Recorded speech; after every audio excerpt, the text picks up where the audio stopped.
É muito bom quando você nos pede para trazer um tema. A gente fica super feliz, por isso continue, tá? Lá no nosso WhatsApp, principalmente que é o nosso canal de comunicação, né? Lá no Instagram, no YouTube, nos mande. E um dos temas que nos foi sugerido, vitiligo.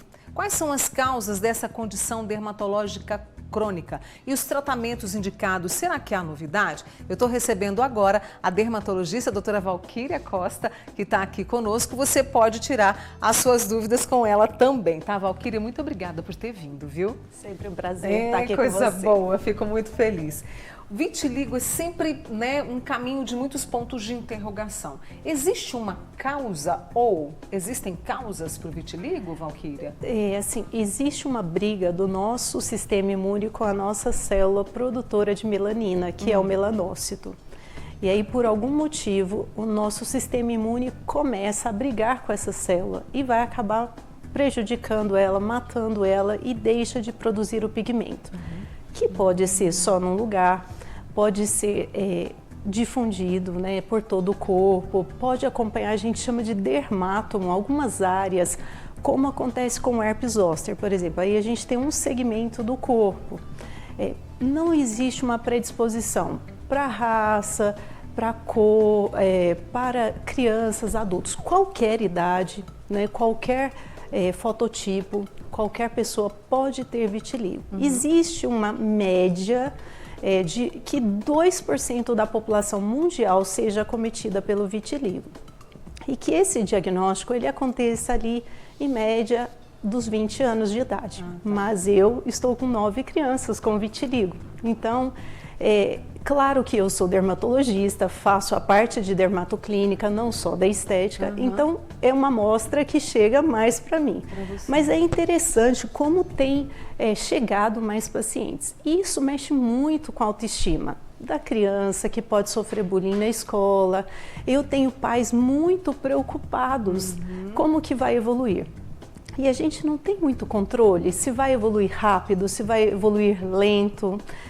Nas crianças pode ocorrer até uma repigmentação natural em até 3 anos, a doença. Ou seja, a pele volta ao normal. Mesmo sem fazer nada, ela pode repigmentar. Entendi. Mas hoje nós temos tratamentos, né, que pode ajudar. E uma grande novidade, uma grande esperança para nós, né, e para os nossos pacientes é que seja liberados inibidores de JAK. O que é isso? Inibidores de? JAK. E aí, esses são medicamentos, como aconteceu com a psoríase e os imunobiológicos, que foram um grande divisor, né, de águas, porque o paciente tinha aquele monte de lesões de pele, coçava muito, sofria muito com preconceito, porque achava que ia pegar. Né? Isso também ocorre com vitiligo, com qualquer doença de pele. A grande maioria não transmite, mas elas são muito estigmatizantes, as pessoas têm medo de pegar, então isso é muito ruim para o nosso paciente. E esse novo medicamento, né, que já foi liberado de forma tópica nos Estados Unidos pelo FDA, que é um órgão que regula como a Anvisa aqui no Brasil, né? E isso tem melhorado a repigmentação de uma forma mais efetiva do que a gente vem usando há anos. Né? É uma esperança e tanto. Sim, e além disso, tem 2 outros tipos de inibidores de JAK que estão em fase 2 e fase 3. É porque as medicações não podem chegar no mercado sem muito estudo científico de que não vai causar algum dano maior. Então, eles serão via oral, né? E hoje nós já temos esses inibidores de JAK para dermatite atópica grave. Então, isso tem feito a diferença na vida daqueles pacientes que sofrem, né, com a dermatite, que a gente já até falou aqui, e ontem foi o dia de conscientização sobre a dermatite atópica, 23 de setembro. Então, assim, também para a alopécia areata, aquela alopécia que forma aquela falha, né, no couro cabeludo, bem ovalar, arredondadinha. Então, tem mostrado bons resultados e é uma grande esperança que chegue logo para os pacientes de vitiligo. Porque aqueles que estão indo lentamente, a gente vai tratando com tópicos, algumas medicações. Mas tem pessoas que despigmentam muito rápido. Então, eu já tive paciente que despigmentou muito rápido. E assim, é muito frustrante para nós, né? E assim, é uma coisa que mexe muito com o paciente. Imagine hoje eu sou branca, mas tenho a minha tonalidade aqui. De repente eu despigmento mesmo, né? Fico com manchas brancas que evoluem rapidamente. Então isso mexe muito com a autoestima. E aí, lá nos Estados Unidos já está liberado. No Brasil a gente não tem nenhuma perspectiva. Estão em processo de avaliação, demora um pouco sempre as medicações, mas estamos aguardando. Já houve uma época que falaram, vai sair tal época, não saiu, então continua o aguardo. As perguntas do meu povo que chegam para você, e já vou chamar a Tatiana também, que está no centro da cidade, mas deixa eu trazer aqui uma esposa que contou o seguinte: o marido dela tem mancha nas mãos, já teve no rosto, desde quando o sobrinho dele morreu afogado. Nossa, lamento muito por isso, viu? Ele se sentiu culpado de não ter conseguido salvar o sobrinho. Está usando pomadas. A mãe dele também tem. Tem a ver com o emocional, hereditário, Sim. a preocupação dela? Existe teorias que buscam explicar o vitiligo, né? Uma é que a gente tem a predisposição genética, então ter história familiar é comum de ter pacientes que têm casos na família. Outros não, né? O próprio organismo briga com ele e aí a gente correlaciona com outras doenças autoimunes. Principalmente crianças chegam com vitiligo. A gente pesquisa doença autoimune da tireoide, né? Então nós pedimos marcadores para ver se está tudo bem e também comentamos sobre a alopecia areata, que também é uma doença autoimune. Então essas doenças elas se correlacionam, então nós pesquisamos. E aí existe uma predisposição, mas o emocional aí pode ter sido um gatilho, né? E isso acontece muito para várias doenças, né? O sistema emocional é tudo na nossa vida, né? E aí a pessoa baixa imunidade, já tem um problema das células estarem brigando, é o sistema imune reconhecer aquele melanócito, aquela célula produtora de melanina como um inimigo no nosso próprio organismo. Então, é isso. E ele está usando tópicos, né? Existe vários, né? Então, a gente tem uma linha de corticosteroides que a gente usa, os famosos corticoides, né? Que podem ajudar. Existe um tempo para se usar, não usa a perder de vista, porque existem riscos de atrofia da pele, telangiectasias naqueles locais. E aí existe os inibidores de calcineurina, que são outras medicações que são seguras por longos períodos. Além dos tópicos, né, existe a fototerapia.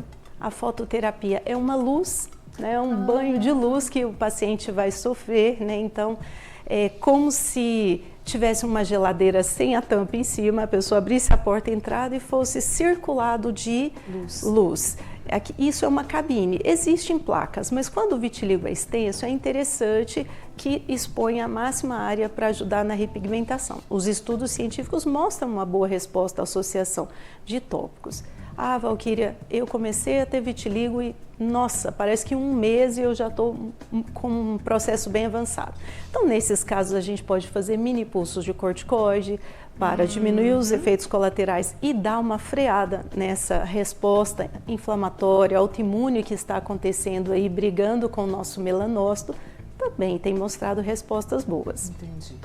Nós podemos usar alguns outros medicamentos que são imunossupressores para frear essa briga aí do nosso organismo, reconhecendo a nossa célula como inimigo e ela é nossa.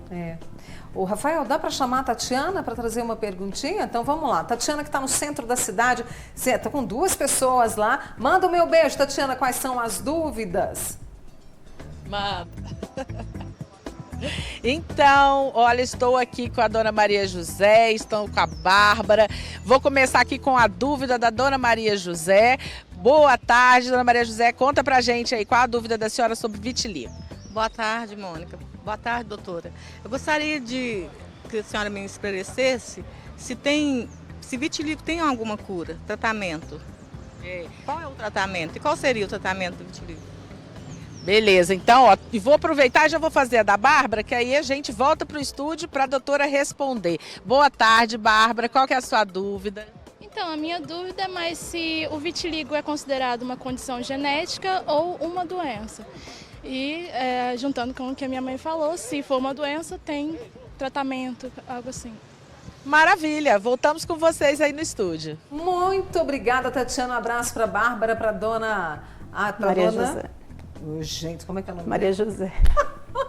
A dona Maria José, a névoa mental que nós vamos falar aqui.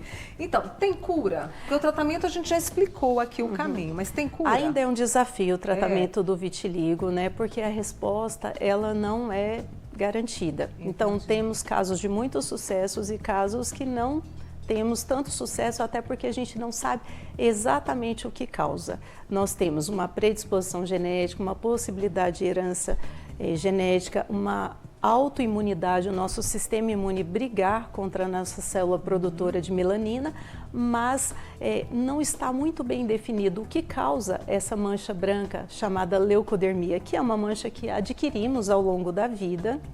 E isso acaba limitando o tratamento. Então, mesmo a droga aí que nós estamos esperando ansiosos, né, os inibidores de JAK, eles vão desligar essa autoimunidade, né? Mas não é uma coisa que está indo na causa do vitiligo. Então, acho que respondemos a Bárbara e a dona Maria José, genética, né? Isso. O que você falou aqui agora. Vamos fazer o seguinte, eu vou dar uma olhadinha nas perguntas, já vou passar para a nossa convidada, a doutora Valquíria, e já volto com você. Tá bom demais você, não tá? Então, espera aí que eu já volto. Estamos de volta, o tema hoje vitiligo no você, nós estamos falando das possíveis causas, comentamos sobre o tratamento e muito mais com a doutora Valquíria Costa, que é dermatologista, nos ajudando bastante. Deixa eu trazer aqui a Graça, ela perguntou, quem tem herpes zoster pode ter o vitiligo? Sim, ter o vitiligo independe de outra doença e você pode ter as duas coisas concomitantes. O vitiligo pode atingir o cabelo, aí eu já entro em como identificar e como é esse diagnóstico. Quais são as áreas do corpo, Valquíria? Maravilha. Pode ocorrer em toda a pele e também em mucosas. Então, muitas vezes a pessoa tem no lábio, tem muito próximo da região do olho, né? E aí uma coisa importante, muitas pessoas têm nas pontas dos dedos, nos dedos do pé, no pé, né? Então são as regiões que a gente traumatiza muito, né? Então o vitiligo, ele pode ser desencadeado em pessoas predispostas, onde ocorre mais trauma. E é por isso que tem que ter muito cuidado com procedimentos estéticos. Paciente que tem vitiligo, não é recomendado fazer procedimentos estéticos que você faça uma abrasão, uma lesão intensa na pele, porque você pode ativar o vitiligo ali. Então, às vezes a pessoa tem um vitiligo, uma criança cai de bicicleta, rala o joelho, sai uma mancha de vitiligo ali também. E as mãos é porque o tempo todo a gente está tocando, a gente está pegando alguma coisa, batendo em alguma coisa, lavando uma louça, fazendo qualquer coisa, estamos manuseando. É muito comum.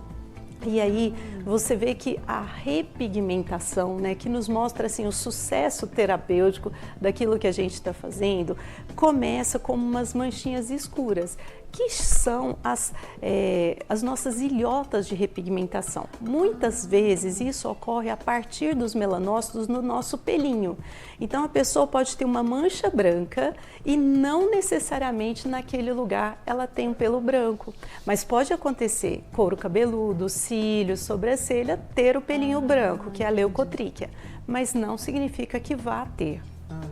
A Iris diz que o cunhado dela está com manchas brancas, só está usando roupas que escondam essas manchas e não quer ir ao médico. Cunhado da Iris, vamos ao médico. E ela falou dos sintomas, você acabou de citar para a gente. E o exame de sangue pode mostrar? O exame é basicamente clínico, mas eu tenho no consultório uma lâmpada chamada lâmpada de Wood. Essa lâmpada, num campo escuro, a gente vê a mancha fluorescendo. Só para vocês terem uma ideia, é como a luz negra, quando a gente ia na boate jovem e ficava com o esmalte azulado. Quem estava de camiseta branca ficava com aquele aspecto. É isso, a lâmpada de Wood, ela nos ajuda porque tem um depósito de uma substância que fluoresce nela. Então é um exame clínico, mas nós temos um instrumental que nos ajuda no diagnóstico. Biopsiar vai identificar que tem poucos ou não tem a melanócito ali, mas não necessita. Usou a lâmpada de Wood, a clínica já é suficiente. A Laís Barbosa contou que tem vitiligo, faz tratamento na UFO, com fototerapia há mais de um ano. E o vitiligo veio quando o pai dela morreu, isso já tem 16 anos. Inclusive, ela até mandou a foto que você falou das ilhotas, né? de repigmentação. De repigmentação. E fototerapia é aquele tratamento que você trouxe pra gente na conversa anterior. Isso, que tem uma luz, né? Pode ser uma placa, pode ser uma cabine. Existe a fototerapia pelo VB e pelo VA. Geralmente o VA vem associado a medicamentos que o pessoal chama de metoxipsoralênicos, que é derivado da mamica cadela ou mama cadela. Ah, já ouvi falar. E aí o que eu trago de alerta? Não vá fazer chá, né? E vai usar isso aleatório, porque eu já peguei pacientes com queimaduras graves por causa dessas medicações ou desses chás, né? Esses medicamentos mais naturais. Mesmo quando nós passamos para o paciente manipular, tem que ser numa boa farmácia para vir na concentração ideal e o paciente não pode pegar sol por um período, tem as recomendações para não ter uma queimadura. A sobrinha da Elisângela, de 7 anos, está com o corpo todo tomado pelo vitiligo. Você falou de criança, né? Os pais dela se separaram. Ela quer saber se isso pode ter sido o gatilho. E tem uma outra pessoa que falou aqui também de uma criança, a Viviane, o filho de 9 anos, está com uma mancha no ombro, está crescendo. Pode ser o vitiligo. Ela falou que a mancha, ela percebeu a mancha quando ele nasceu.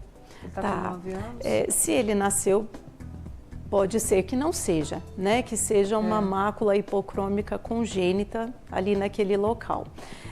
O vitiligo, mesmo disseminado, né, ele não tem uma pior resposta do que o que está localizado. Às vezes é até o contrário, em alguns casos. Nós vimos o segmentar com uma maior dificuldade de resposta. O sistema emocional, né, a gente viu em vários casos aí, ele pode ser sim um gatilho, né?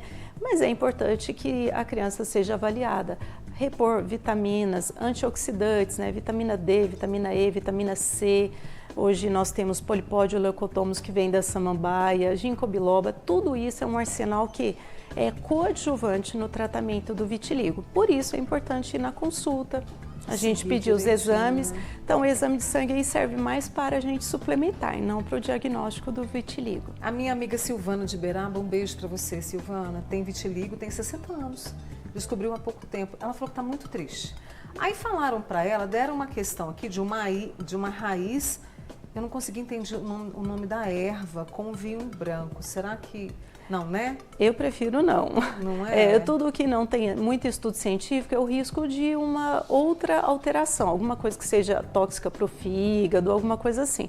Como o chá da mama cadela que o pessoal faz, sempre há um risco de queimadura, Então, porque não sabe a concentração que vai estar ali naquele chá, né, nesse vinho. E quem tem o vitiligo pode tomar sol ou não é recomendado? Pode, com proteção, porque naquele local, assim, ele não vai para a praia ficar se expondo, sempre roupas UV-line, chapéu, óculos de sol, mas ele vai ter que proteger mais do que aquele que tenha o melanócito funcionante.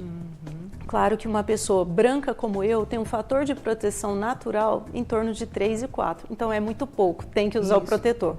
Mas o negro tem de 13, então você vê que tem que usar protetor para todo mundo. Então, não é que essa pessoa não pode nunca se expor ao sol, né? Ela é gente como todos, né? Adora sol. Então, mas não vai ficar lá tentando bronzear de forma alguma.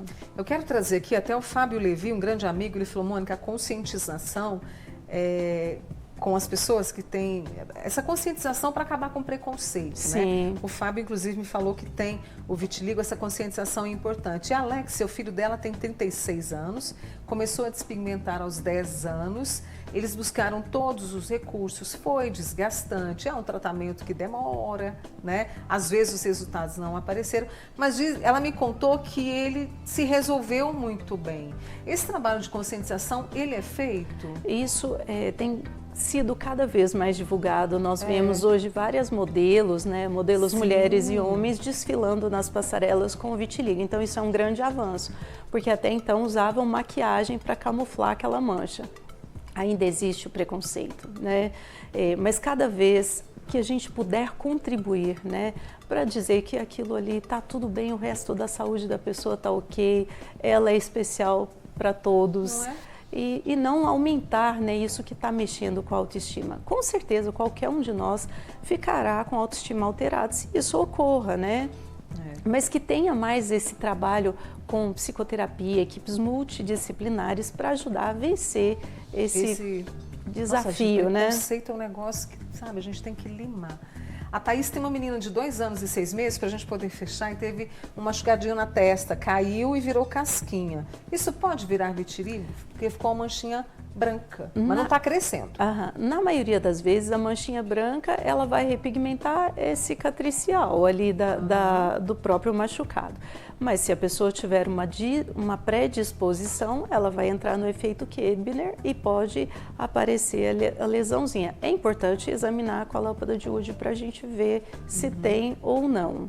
Sobre a medicação, teve gente até que perguntou aqui se ela vai ser fornecida pelo SUS, se ela é de alto custo, ainda não temos esses alto dados? Custo, não temos esse dado, mas sempre que chega, depois acaba incorporando, né, ao SUS e é liberado, porque são medicações mais caras. Então, só para a gente reforçar, apareceu uma manchinha, branca, né? Veio um trauma, a questão emocional, o ideal é procurar o quanto antes. Isso. Além de todos os tratamentos que a gente falou, existem laser, luz pulsada, existe até cirurgia que a gente faz o transplante, mas o paciente tem que estar com o vitiligo estável. Como que a gente sabe que está estável?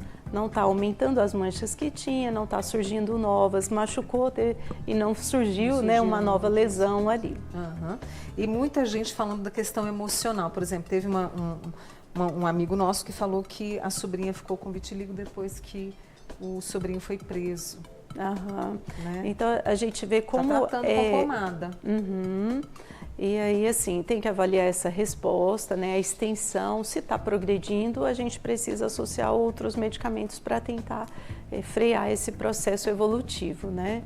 Mas isso é acompanhado por estresse, todas as doenças dermatológicas, a condição emocional, ela piora.